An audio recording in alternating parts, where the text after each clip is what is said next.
Assalamualaikum warahmatullahi wabarakatuh. Dulur, masih dalam acara setengah rolas mengupas tanpa batas.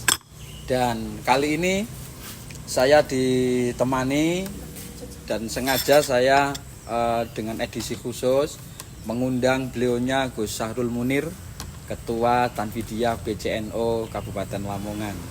Sugeng siang, Gus. Nah, di pembicaraan ngopi siang niki Agustusan niki identik dengan perayaan karnaval, terus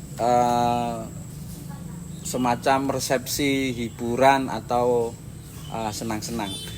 Nah, maksud kula niki nilai apa yang kemudian harus kita ambil dari tradisi-tradisi yang ada, ben gak koyok nopo kados ngundang horeg joget-joget, dan itu tidak nyambung sebenarnya nih.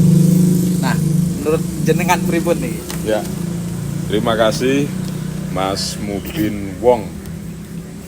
Wong yang mubin, wong yang jelas. Karena mubin itu dari bahasa Arab artinya jelas.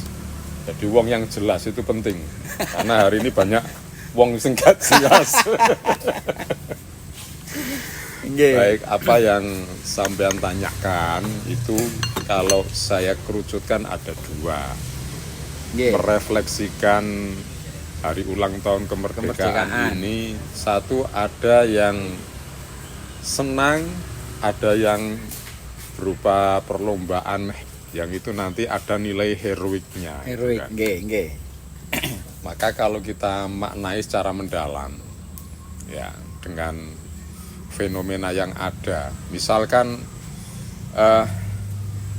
lomba gerak jalan, itu mesti wajib koyok ya. Nggih. Hampir semua desa itu mesti milu. Terus setelah itu kemudian berjenjang. Nggih, klaster-klaster. Ya, klaster-klaster itu. Umum. Nah, itu ya ada senangnya, ada sedihnya juga.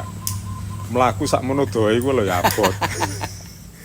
Bahwa perjuangan untuk mendapatkan kemerdekaan itu jalannya cukup panjang, Bang Mubin. Nggih. Iya kan? Filosofine beriku. Ya, di situ.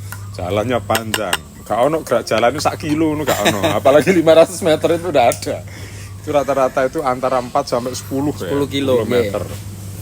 Apalagi untuk anak-anak Gen Z saat ini melaku sakmono iku ya abot. Ya, wong suruh sekolah jalan kaki 500 meter aja minta ojek gitu. Kalau dulu udah biasa. Nih, ini. Kemudian di event-event perlombaan itu memunculkan kegembiraan yang punya nilai heroik. Contoh panjat pinang. Nggih, panjat pinang. Tidak semua orang ya, enggak semua orang itu gelem milu panjat pinang. Iya kan? Semuanya dipertaruhkan, ada seninya, ada strateginya, ada kerjasamanya. Ada satu. Nggih. Rasa malu bukan kemauan ya.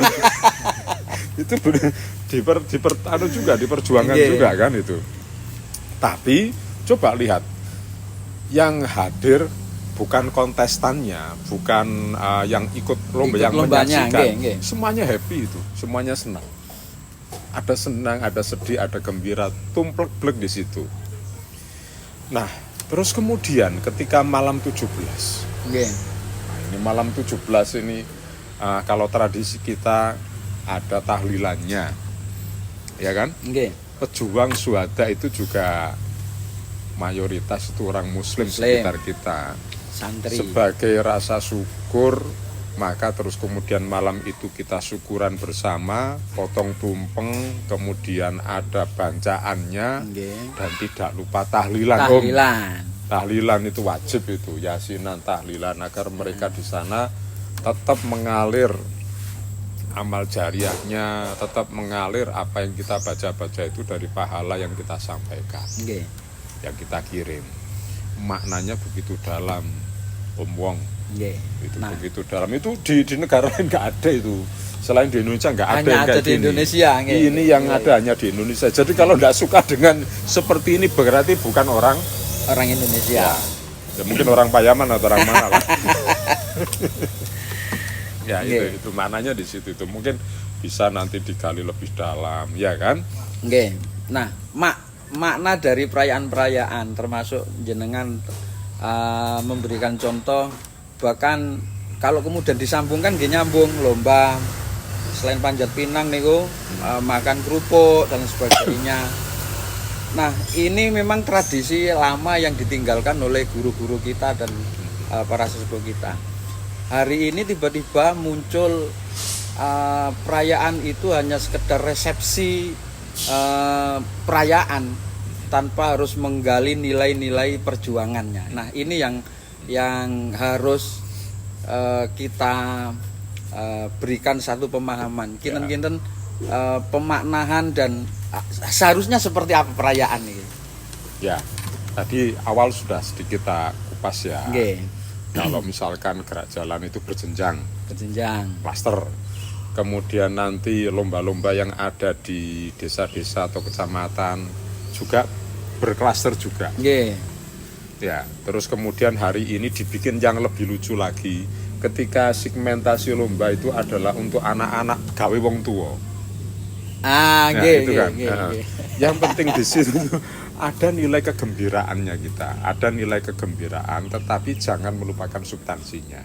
Oh, di nilai kegembiraannya. Masa wis merdeka kayak sedih ya. Nah, itu kan. Itu ada nilai itu juga ada. Nilai kegembiraan. Ada nilai kegembiraannya ada. Kita senang itu. Tapi seperti renungan, seperti nilai sejarah, itu tetap kita kenalkan, kita edukasikan pada anak-anak kita secara bertahap sesuai dengan kurikulum yang ada. Anak kecil kita kenalkan dengan pahlawan, dan nuwun sewu mohon maaf, anak-anak kecil sekarang ini dengan pahlawan-pahlawan kita banyak yang mboten tepang. Iya. Gitu loh. Ini jadi sambil itu seharusnya mulai dari keluarga, desa, pendidikan mengenalkan tokoh-tokoh perjuangan. Misalkan kalau dibikin linearisasi tiap bulan Agustus itu no RPP ning ngono tentang 17-an, Mbah. Iya kan? Iya toh? Masuk nilai pendidikan nang kono. Pokoknya nanti kalau bikin body planning-nya, love-nya. Love itu nanti cinta kepada bangsanya. Hubul waton minal imannya. Masuk di situ. Kemudian kenalkan para tokoh-tokoh pahlawan kita. Iya kan? Ini sudah mulai banyak yang enggak kenal. Itu loh.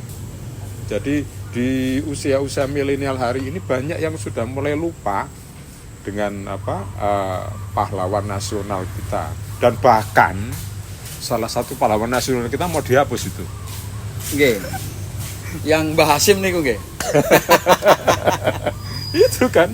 Ini nih nantang kita ini. Nantang saya ini. Nah, artinya bahwa perayaan ini masih relevan.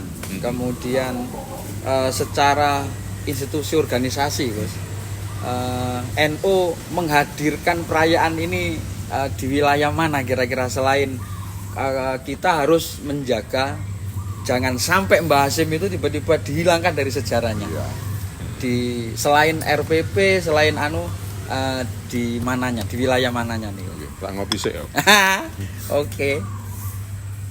Diseruput kopine sahabat setengah rolas. Ini lor. Kalau Mbah Hasim itu jelas kok.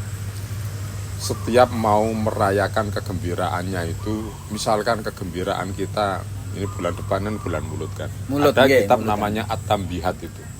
Jadi di situ kalau mau merayakan kelahiran Rasulullah mulutan itu tidak apa-apa, asalkan tidak dilakukan bil mungkarot, dengan kemungkaran, dengan hal-hal negatif. Ini saya ambil analog ketika kita merayakan hari kemerdekaan kita, kemerdekaan Indonesia ini. Jangan kemudian kita merayakannya dengan mungkarot. Semua dulur-dulur ini mesti weruh kok, mungkarot itu bagaimana. Sesuatu yang memang bertentangan dengan hukum Islam khususnya, dan tradisi yang ada. Dengan tradisi yang ada. Misalkan kita ngambil tradisi dari Eropa, digawa rene yang nggak sesuai, jelas itu dari sisi budaya dan sosial mengandung nuansa mungkarot. Mungkarot. Itu ndak diperbolehkan. Misalnya ayo saiki klambine dibatasi wae. Nggih. Dengan yang kurang kain nyontoh di luar negeri itu contoh dari mungkarot. Kita punya koridor dalam mensyukuri. Yeah. Ya, ini kan substansinya Nilai-nilai mensyukuri itu keislaman, yeah. Ada nilai-nilai yang terbangun dari kearifan budaya lokal. Kearifan budaya lokal. Itu ada. Itu masuk di situ. Jangan sampai bertentangan dengan tradisi yang ada. Nah, ini Nilai kepesantrennya pesantrennya kental, ada. Nah, kalau tadi bicara tentang Mbah Hasyim itu kan, ini kan saya contohkan tokoh saja. Salah satu cara untuk merusak bangsa, kaburkan sejarahnya, tokohnya juga. Kaburkan sejarahnya, kaburkan tokohnya. Ah, bahaya ini kok. Itu di situ itu. Jadi sebetulnya Insya Allah Mbah Hasyim biasa-biasa saja kalau mau di nyantai-nyantai saja mau dihilangkan. Tetapi ini adalah poe Indonesia saat itu. Sepakat. Iya kan? Ini poe nang ape dihilangno iku lho. Menghilangkan Mbah Hasyim berarti menghilangkan perjuangan bangsa Indonesia meraih kemerdekaan. Luar biasa. Gitu. Di situ. Kenapa kemudian di sini saya menginginkan beliaunya yang kita mintai sebuah petuahnya, karena bahayanya kalau Mbah Hasyim ini dihilangkan, tidak akan pernah ada Indonesia dan kemerdekaannya kalau tidak ada resolusi jihad Nahdlatul Ulama. Inilah yang kemudian perlu kita gali lebih dalam. Beliau sebagai ketua PCNU yang bertanggung jawab kaitannya dengan sejarah, dan tidak boleh sejarah itu dihilangkan. Monggo diseruput riyen kopine. Oke. Matur thank you. Nah, betul itu 10 November itu kan nggak mungkin ada tanpa ada fatwa resolusi jihad. Sing hukume fardu ain. Fardu ain. Coba ini Mbah Hasyim itu melakukan sebuah kuantum, lompatan yang dasar, luar biasa. Yang ini tidak disangka-sangka oleh para pemimpin dunia. Apalagi dengan bahasa jihad itu loh. Resolusi jihad. Seruan untuk jihad. Dan terus kemudian hukumnya fardu ain. Ada 5 poin kan itu, diantaranya yang paling kuat kan di situ itu. Ternyata dengan resolusi jihad mampu mengkonsolidir tidak hanya di area Jawa Timur. Jawa Barat datang. Ya. Bahkan saya pernah dapat kabar itu dari Sumatera, Aceh itu juga ada yang datang. Untuk merapat. Saat resolusi jihad ini kok. Iya, itu cetusannya kan bulan September kan. Dernya itu di 10 November. Dan jenderalnya. Ini sejarah dunia itu. Dan ini lagi-lagi selama ini tidak pernah disebut. Bahkan di teks-teks sejarah pembelajaran. Pak, ini yang usianya hari ini sudah 30 up ketika belajar sejarah di MI, di SD, di SMP, di Sanawiyah, di SLTA, di Aliyah, ada ndak menyebutkan resolusi secara detail. Koyoke dilarang. Ada agenda untuk melarang sengaja itu. Untuk